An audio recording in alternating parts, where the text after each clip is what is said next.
ہائے میری سیاہ رات۔ عربی حکایت ہے کہ ایک دیہاتی شخص بدرو نے اپنی چچا زاد سے شادی کی اور اللہ نے اسے یک بعد دیگر 9 بیٹے عطا کیے۔ قبیلے میں اس کی شان بلند ہو گئی کیونکہ اس زمانے میں بیٹے طاقت، عزت اور فخر کی علامت سمجھے جاتے تھے۔ مگر جب 10ویں بار اس کی بیوی نے ایک بیٹی کو جنم دیا تو گویا اس پر بجلی گر گئی۔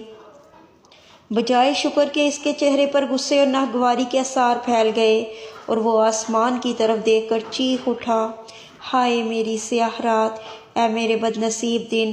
اس نے اپنی بیچاری بیوی سے منہ موڑ لیا اور اس ننھی کلی کو اپنے لیے منحوس سمجھ بیٹھا۔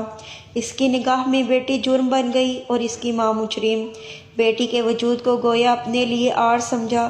وقت گزرتا گیا، ماہ سال کی گردش جاری رہی، بیٹے جوان ہوئے، شادیاں ہوئیں، ان کے نئے خیمے آباد ہوئے اور پھر ایک دن وہ باپ جو کبھی قبیلے کا فخر سمجھا جاتا تھا اندھا ہو گیا۔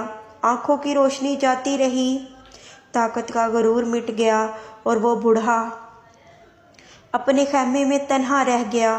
9 بیٹے جن پر اس نے ناز کیا تھا اپنی اپنی زندگیوں میں مصروف ہو گئے۔ کسی نے پلٹ کر نہ دیکھا، نہ اس کے دکھ کا مداوع کیا۔ وہ سب جو کبھی اس کی طاقت تھے اس کی کمزوری بن گئے۔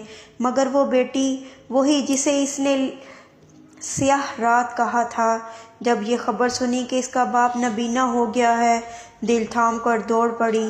اس نے نہ شکایت کی، نہ ماضی کو یاد کیا۔